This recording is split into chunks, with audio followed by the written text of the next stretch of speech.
Hi, this is Tim from Bricksmart Workshop. If you've got a PC or Mac, then Bricklink Studio program is the perfect tool for building any official LEGO set virtually or for designing your own MOCs. And it's free! Today I'll continue my intro tutorial on building the studio. If you've not seen the first part, then please check it out. Click the link in the description. So last time out I covered all the basics of how to build LEGO in Bricklink Studio program. And today, I want to continue this tutorial with a few more tips that will help you get a bit deeper into the program, sharpen up your skills and prepare you for building bigger models. We'll start with the Workspace tool and look at every tool on the toolbar. We'll familiarise ourselves with the master parts list or palette. We'll look at the hide and show tool, go into a bit more depth with the copy and mirror and connect tools using a few different models. Then we'll look at the different selection options and have a bit of fun recoloring whole sets and produce some eye-catching renders of our work. Let's start with a tour of the workspace. I'll go through all the main tools and options you'll need to build even complex models. Firstly, I know this sounds obvious, but do save your work frequently. Studio is pretty stable, but if you are working with huge models and you start to get lag moving the parts around, I would suggest saving more often than usual. Crashes are rare, but there's nothing worse than losing an hour or two's work for the sake of an extra save or two. Whilst we're still on the upper navigation bar, you can open Preferences from the Studio drop-down menu.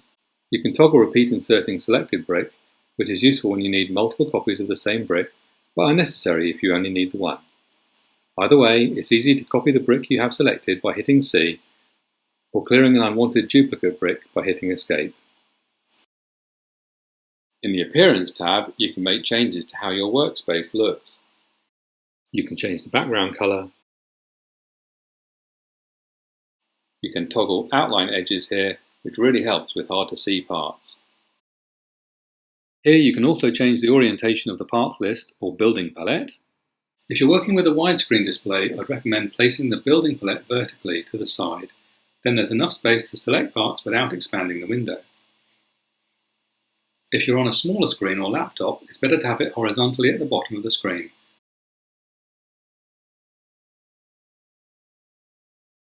Or even hide it completely from the View drop-down menu, and just click Tab to expand it whenever needed. Now onto the toolbar. Last time we covered grouping bricks by holding down the Command key while you click on multiple bricks or by dragging a box around. These selection options give us a few more methods of grouping parts. You can click here or just hit V to bring up the normal selection pointer, or you can select by colour, by type and colour, by connected, and by invert selection. But with the exception of invert selection, you'll need to release parts from any existing submodels for these selections to apply. So let's choose the by colour option and select all the red bricks. If we want to deselect the unconnected red brick, we can hit V to return to the normal selection pointer, hold down Command and click on the brick.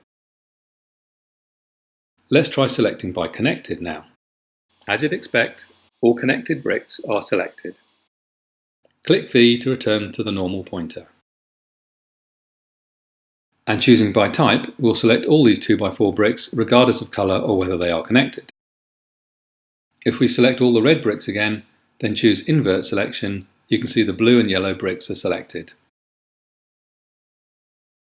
The next tool is Hinge, but this is just the same as the rotation tool that appears when you click on a part that we covered in the first tutorial. The next tool is Clone, but this is just the same as clicking the C key once you have a brick or submodel selected. The next tool is Hide, that you can toggle on or off. This is an incredibly useful tool, for example to access and change parts deep inside a large model without having to move or delete any bricks that block line of sight. Once you're done, just click Show All Parts on the top right to reveal the parts again. We've already covered the excellent Connect function in the first part of this tutorial. It's a great way of connecting up large submodels that can sometimes be tricky to attach any other way. The next tool is Collision. This is a powerful tool that lets you know if the parts of your model are connecting accurately without conflict, but can also be hard to please in certain situations, such as gears that need to mesh correctly and such. You can see the part becomes a transparent wireframe when there's a collision. The next tool is Snap. Keep this turned on if you're trying to connect bricks. Only turn it off if you don't want parts to connect. For example, if you're setting up a scene for creating a rendered image with multiple nearby unconnected parts. Grid adjusts the scale of the grid. This grid is not a visible one, it is the size of the increments that pieces move when using the axis movement or translation tool. The medium default is steps of half a brick width, coarse is a whole brick, and fine is 1/20th of a brick width. Render is for creating photorealistic images or animations of your finished work.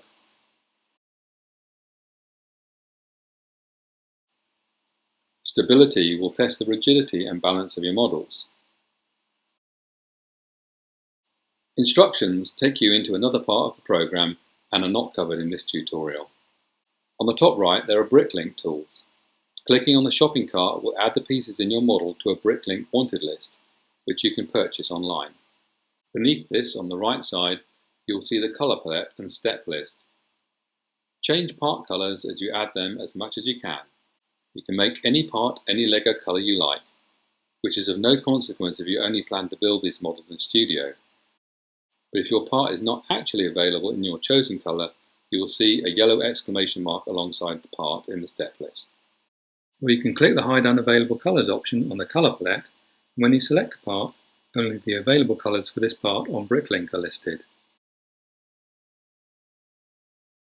The next tool is Copy and Mirror that you'll find in blue on the far right of the lower toolbar. This is a new tool that allows you to create reflected submodels at the touch of a button, potentially saving hours of work on any symmetrical model or submodel.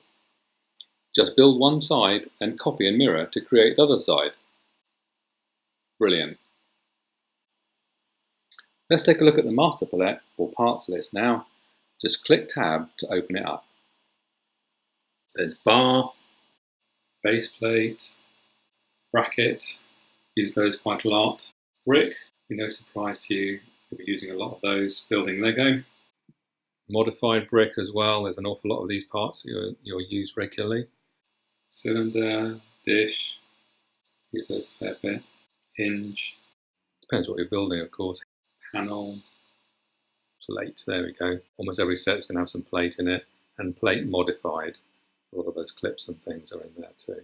So that's quite an interesting one. You might not realise that they're called this, but these angled or ramped bricks are called slopes. You get curved slopes as well, and even inverted slopes are used quite a lot. Then we're down to Technic. Technic is broken down into quite a few different categories. This group at the top though has quite a few parts. If you can't find it anywhere else, just go up to this bit. Things like bushes and half bushes are in there. Connectors, a lot of Technic's parts are connectors. Gears, lift arms are the basic building blocks of Technic. Panels, there's a fair few of those. And pins. So yeah, a lot of the parts are pins. But if you get in here and you can't find the pin you want, it might actually be listed as an axle. Some of the pins that are kind of half pin, half axle are actually listed as axles. Going further down the list, you've obviously got tiles, they're used a lot too. Modified tiles too. And depending on what you're building, obviously. Wedge, these are tapering bricks and plates. And wheels, windows, windscreens, I mean any of these really, but these are some of the most common ones in the list. It's worth familiarising yourself with this as much as you can, but if you're actually importing a set, then you won't have all of these to confuse you, but get to know this list a little bit before you start. Okay, that's it for the Workspace tour. Let's build a parrot from the Rainforest set, and I'll include examples of the Copy and Mirror, Hide and Show, Collision and Stability tools. And look out for the category titles from the building palette that will pop up as we run through. I'll also show you how to find a couple of parts that didn't import from the master palette. Then we'll go into a bit more depth with some of the important tools with a bigger Technic model.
So at last we get to use the copy and mirror tool.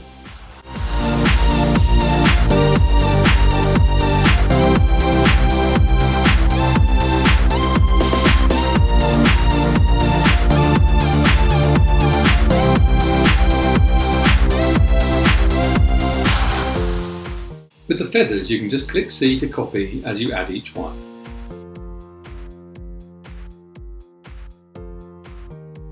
I estimated 30 degrees rotation for the rear one and 15 degrees for the middle one.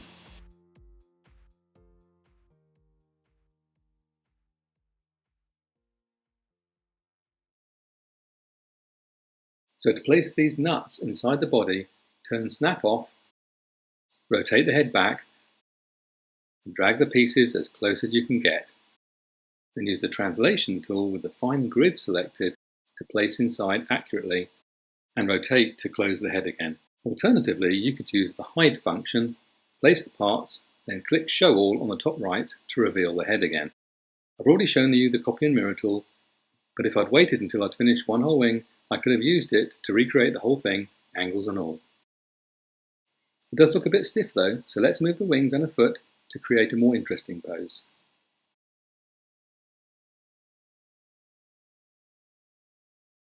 If I turn collision on to see if that's an achievable position, you can see it's not. One of the wings is clashing, so let's reposition it and you can see the transparent clashing bricks return to normal when there's no longer any conflict.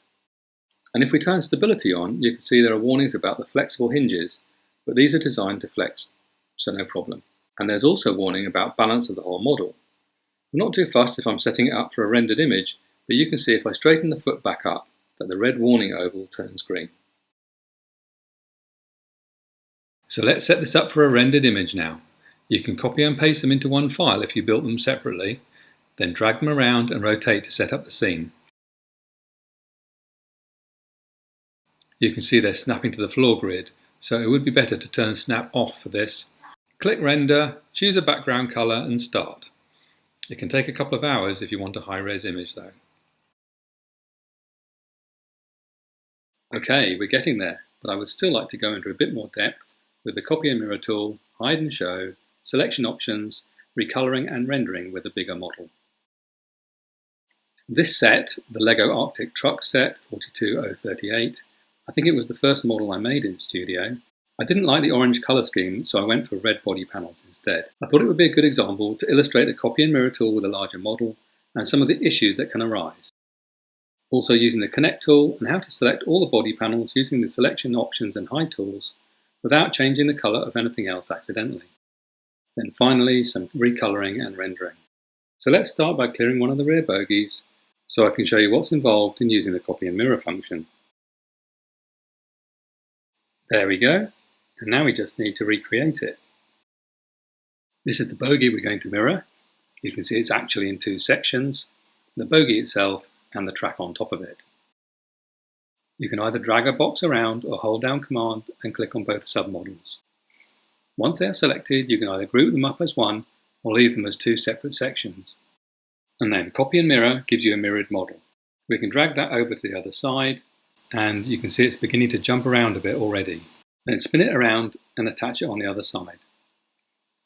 It should just snap into place. But you can see as you approach it starts jumping around like crazy. It just doesn't know what to snap to. You might be able to get it on after a few tries, but look, it's rotated. So let's try and find a way to stop that happening. Let's just select the bogie and drag it out and see if that's any easier. It's still not exactly leaping into place. The orientation is staying good though. Ah, there we go. So that works, but what about getting the track back on the bogie? And you can see we've got exactly the same problem we had before. It's trying to snap to something else. It's getting confused. So again, let's try and find a way around that. We can't use Connect because the track is not actually attached to the bogies. It just sits over it. So let's just drag it into place using the translation tool or the axis movement tool, whatever you want to call it, with fine grid selected. But it can take a few goes and you'll need to keep changing the camera angle to make sure it's in place. Okay, we're there. But it was a bit of a faff. Surely there's got to be an easier way than that. This time select both submodels, the track and the bogie, and group them into one submodel. Then copy and mirror, rotate it, go around the other side, and this time we're going to use the Connect tool. So select Connect, you can see the little blue cubes appear. Make sure to select the one right in the centre of the pinhole, and then click right in the middle of the pin. And there we go, spot on. A lot less bother, right? Okay, so let's have a try at changing the colour of the body panels now. You remember from earlier there's a number of different selection options. So let's use the bi-colour selection option that we learnt about earlier. Just click on a red panel, and what have we got? Well, we've got a few panels here, but not all of them. Why is that? Well, the reason is these other panels are already in submodels, so they need to be released first. So let's hide the red panels that have been selected so we can see what still needs to be released. V to return to the normal selection pointer, then go around and release all these submodels in turn. Move the camera angle to see the other side. Okay, let's give it a try now. Show all, then select by colour and click on a red panel. And hide again. Okay, I think I got them all. Right, so let's show all now. Bring everything back. And now when I select by colour and click on a red panel, we should have all the bodywork pieces selected. But have we picked up any other stray pieces as well? So how do we find that out? Well, we could hide all the other pieces, go to the selection options and choose invert selection, and then click hide. And there we are. You can see we've got all the body panels, but there are also some stray short red axles we picked up. Choose by type or by colour and type from the selection options. Click on one of them to select them all and group into a submodel so we can't reselect them accidentally later. Then hide. Then drag a box around to select all the pieces we do want and turn these into a submodel. Now we're free to change the colour of that submodel, and it will change the colour of all the bodywork panels at the touch of a button. So if you find one or two you like, you can create eye-catching renders of your work to save and display. So adjust the camera position, click render on the toolbar, check the framing, choose a background colour, choose the render quality and other options, or just leave the default, then click render or add to queue. Then you can activate the render queue to work on it overnight, or whenever you can leave your computer for a while. But if you need to use your computer and it hasn't finished rendering the whole queue, you can just pause queue and continue with it again later. Here's a few renders I've saved already. Hope you have fun making some of your own.